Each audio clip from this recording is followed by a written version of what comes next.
મજા આવે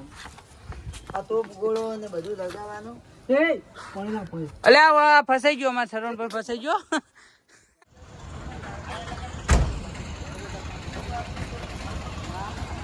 તો ફાઇનલી મિત્રો અમે પહોંચી ગયા પોખરણ જ્યાં બાબા રામદેવ પીરનો જે જન્મસ્થાન છે ત્યાં અને તમે પાછળ જોઈ શકો છો એક કિલ્લો છે એમનો તો મિત્રો પોખરણ અમે પહોંચી ગયા અને હવે જઈએ અંદર વિઝિટ કરીએ અહીંયા જો વિડીયો શૂટિંગ અલાઉ હોય તો અમને પૂરો બ્લોગ બનાવશું અને બતાવશું ને તો પછી મારી સાથે કેમ એવું થાય છે ખબર નથી યાર તો જોઈએ હવે મળીએ આગળ જઈને જો બ્લોગનું પરમિશન હશે તો પૂરો બ્લોગ બનાવશું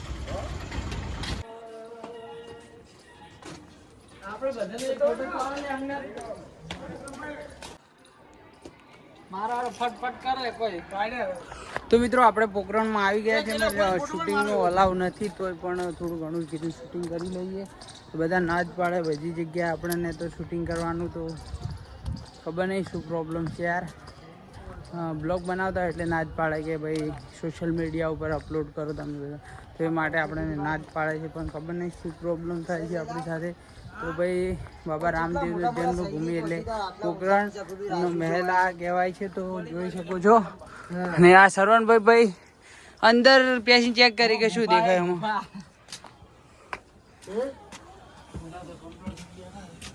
મજા આવે આ તોપ ગોળો ને બધું લગાવવાનું અલ્યા ફસાઈ ગયો અમાર સરવણ પર ફસાઈ ગયો તો આવી હરકતો કરી એટલા માટે બધા ના જ પાડે છે કે આવા બધા હોય એટલે એટલા માટે અમારે હંગાઈ પેલા જયેશભાઈ આવે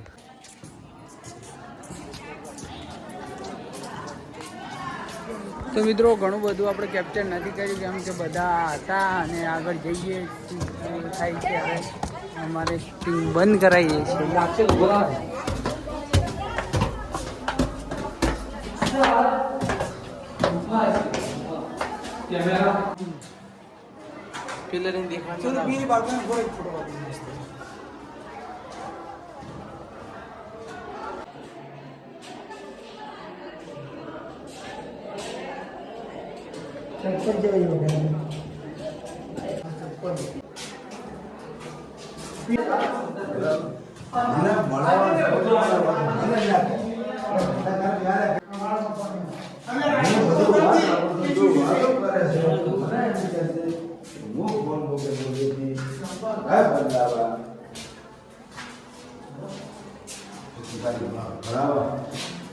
તો મિત્રો તમે જોઈ શકો છો બાબા રામદેવના જે કપડાં અને જે પાઘડી કહેવાય છે અહીંયા છે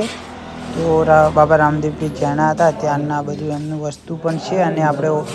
વોઇસ ઓવર કર્યો છે જેમ કે ત્યાં પરમિશન નહોતું અને તેમના બધા હથિયારો જે એમના પિતા હતા અને સૈનિકો હતા ત્યાંનું બધું તરવેલું ને તેમનું બધા હથિયાર અહીંયા પોખરણમાં હજુ પણ છે તે વેટ કરેલા છે અહીંયા લગાવેલા છે બધા